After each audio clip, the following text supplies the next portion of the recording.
തുമ്പ rocket വിക്ഷേപണ കേന്ദ്രം കേരളത്തിലെ തിരുവനന്തപുരം ജില്ലയിൽ സ്ഥിതി ചെയ്യുന്നു. ഇന്ത്യയിലെ ആദ്യത്തെ റോക്കറ്റ് വിക്ഷേപണ കേന്ദ്രമാണ് തുമ്പ റോക്കറ്റ് വിക്ഷേപണ കേന്ദ്രം. 1963 നവംബർ 21 സ്ഥാപിതമായി. തിരുവനന്തപുരം ജില്ലയിലാണ്. ഇന്ത്യയിലെ ആദ്യത്തെ റോക്കറ്റ് വിക്ഷേപണ കേന്ദ്രമാണ്.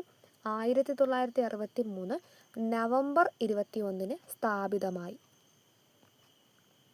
ഇനി സതീഷ് ധവാൻ സ്പേസ് സെന്റർ ആന്ധ്രാപ്രദേശിലെ ശ്രീഹരിക്കോട്ടയിൽ സ്ഥിതി ചെയ്യുന്നു. 1971 ഒക്ടോബറിൽ പ്രവർത്തനം ആരംഭിച്ചു. 2 വിക്ഷേപണ തറകളുണ്ട്.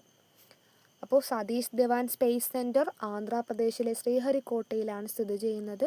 1971 ഒക്ടോബറിൽ പ്രവർത്തനം ആരംഭിച്ചു. 2 വിക്ഷേപണ തറകളുണ്ട്.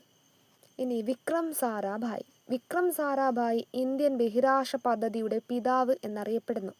ഇന്ത്യയിൽ ബഹിരാകാശ സാങ്കേതിക വിദ്യ വികസിപ്പിക്കുന്നതിൽ അദ്ദേഹം പ്രധാന പങ്ക് വഹിച്ചു. ഇദ്ദേഹത്തോടുള്ള ബഹുമാനാർത്ഥമാണ് തിരുവനന്തപുരം ബഹിരാകാശ ഗവേഷണ സ്ഥാപനത്തിന് വിക്രം സാരാഭായ് സ്പേസ് സെന്റർ എന്നും ചന്ദ്രയാന്റെ ലാൻഡറിന് വിക്രം എന്നും പേര് നൽകിയത്. ഇപ്പോൾ ഇന്ത്യൻ ബഹിരാകാശ പദ്ധതിയുടെ പിതാവ് എന്നറിയപ്പെടുന്നത് വിക്രം സാരാഭായ് ആണ്. അദ്ദേഹത്തോടുള്ള ബഹുമാനാർത്ഥമാണ് തിരുവനന്തപുരം ബഹിരാകാശ ഗവേഷണ സ്ഥാപനത്തിന് വിക്രം സാരാഭായ് സ്പേസ് സെന്റർ എന്നും ചന്ദ്രയാന്റെ ലാൻഡറിന് വിക്രം എന്നും പേര് നൽകിയത്. ഇനി സതീഷ് ധവാൻ. ഇസ്രോ അഥവാ ISROയുടെ ചെയർമാനായിരുന്ന സതീഷ് ധവാൻ ഇന്ത്യയുടെ തനതായ ബഹിരാകാശ സാങ്കേതിക വിദ്യകൾ വികസിപ്പിക്കുന്നതിന് നേതൃത്വം നൽകി. ഇദ്ദേഹത്തിൻ്റെ സ്മരണയ്ക്കായാണ് ശ്രീഹരിക്കോട്ടയിലെ റോക്കറ്റ് വിക്ഷേപണ കേന്ദ്രം സതീഷ് ധവാൻ സ്പേസ് സെന്റർ എന്ന പേരിൽ അറിയപ്പെടുന്നത്. ചന്ദ്രയാത്രകൾ. ഭൂമിയോട് ഏറ്റവും അടുത്തുള്ള ആകാശഗോളമായ ചന്ദ്രനിലെത്താൻ മനുഷ്യന് എന്നും ആഗ്രഹമുണ്ടായിരുന്നു. 1969 ജൂലൈ 21 ഈ സ്വപ്നം സഫലമായത്. 1960 മുതൽ നടന്ന നിരന്തരമായ ഗവേഷണങ്ങളുടെ ഫലമായാണ് ഈ നേട്ടം കൈവരിക്കാനായത്. അമേരിക്കൻ ബഹിരാകാശ ഗവേഷണ സ്ഥാപനമായ നാസയുടെ അപ്പോളോ 11 എന്ന ചന്ദ്രപര്യവേഷണ പേടകത്തിലാണ് നീൽ ആംസ്ട്രോങ്, എഡ്വിൻ ആൽഡ്രിൻ എന്നീ ബഹിരാകാശ സഞ്ചാരികൾ ആദ്യമായി ചന്ദ്രനിൽ എത്തിയത്. മൈക്കൽ കോളിൻസ് ആണ് ഇവർ സഞ്ചരിച്ച പേടകം നിയന്ത്രിച്ചത്. ഇനി ബഹിരാകാശ വാരം. 1957 ഒക്ടോബർ 4 സോവിയറ്റ് യൂണിയൻ വിക്ഷേപിച്ച സ്പുട്നിക് 1. ഇതിൻ്റെ വിക്ഷേപണത്തോടെയാണ് ബഹിരാകാശ യുഗം ആരംഭിക്കുന്നത്. അന്താരാഷ്ട്ര തലത്തിൽ ഒക്ടോബർ 4 മുതൽ 10 വരെ ബഹിരാകാശ വാരമായി ആചരിക്കുന്നു. സ്പുട്നിക് 1 വിക്ഷേപണത്തിൻ്റെയും 1967 ഒക്ടോബർ 10 നിലവിൽ വന്ന അന്താരാഷ്ട്ര ബഹിരാകാശ സമാധാന ഉടമ്പടിയുടെയും ഓർമ്മയ്ക്കാണ് ഈ വാരാചരണം നടത്തുന്നത്. ഇന്ത്യയുടെ ചാന്ദ്ര ദൗത്യങ്ങൾ. ചന്ദ്രയാൻ എന്ന പേരിൽ നമ്മുടെ രാജ്യം പര്യവേഷണ ദൗത്യങ്ങൾ നടത്തിയിരിക്കുന്നു. ചന്ദ്രയാൻ ഫസ്റ്റ്.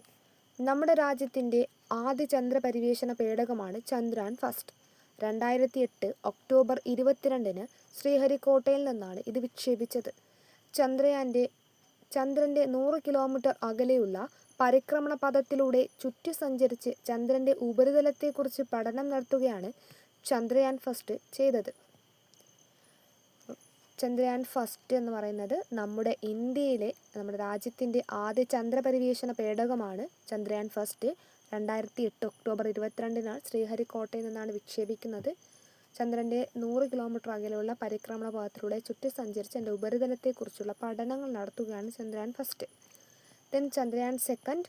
ഇന്ത്യയുടെ രണ്ടാമത്തെ ചാന്ദ്രപര്യവേഷണ പേടകമാണ് ചന്ദ്രയാൻ സെക്കൻഡ്. 2019 ജൂലൈ 22 ഇത് വിക്ഷേപിച്ചത്. ചന്ദ്രനിൽ ഇറങ്ങി പാറകളുടെയും മണ്ണിൻ്റെയും പ്രത്യേകതകൾ പഠിക്കുകയായിരുന്നു ഇതിൻ്റെ ലക്ഷ്യം. അപ്പോൾ രണ്ടാമത്തെ ചാന്ദ്രപര്യവേഷണമായ ചന്ദ്രയാൻ സെക്കൻഡ് വിക്ഷേപിച്ചത് 2019 ജൂലൈ 22 ചന്ദ്രനിൽ ഇറങ്ങി പാറകളുടെയും മണ്ണിൻ്റെയും പ്രത്യേകതകൾ പഠിക്കുകയായിരുന്നു ഇതിൻ്റെ ലക്ഷ്യം. ഇനി ചന്ദ്രയാൻ 3. ചന്ദ്രൻ്റെ ദക്ഷിണ ധ്രുവത്തിലിറങ്ങി ആദ്യ പേടകമാണ് Chandrayaan 3.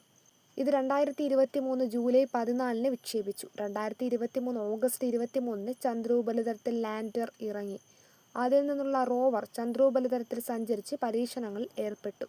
Chandrayaan 3 വിക്ഷേപിക്കുന്നത് 2023 July 14 2023 August 23 ചന്ദ്രോപരിതലത്തിൽ lander ഇറങ്ങി. അതുപോലെ ചന്ദ്രൻ്റെ ദക്ഷിണ ധ്രുവത്തിൽ ഇറങ്ങിയ ആദ്യ പേടകമാണ് ചന്ദ്രയാൻ 3. ഇനി ചന്ദ്രനെ പറ്റി മാത്രമല്ല മറ്റു ഗോളങ്ങളെ പറ്റി പഠിക്കാൻ നമുക്ക് പദ്ധതികളുണ്ട്. അപ്പോൾ അതിൻ്റെ ദൗത്യവും ചിത്രവും ലക്ഷ്യവുമാണ്. മംഗൾയാൻ പ്രധാനമായിട്ടും ചൊവ്വ പരിവേഷണത്തിനാണ്. ദെൻ ആദിത്യ-L1 സൗര പരിവേഷണത്തിനാണ്. ഗഗയാൻ ബഹിരാകാശ പരിവേഷണത്തിനാണ്.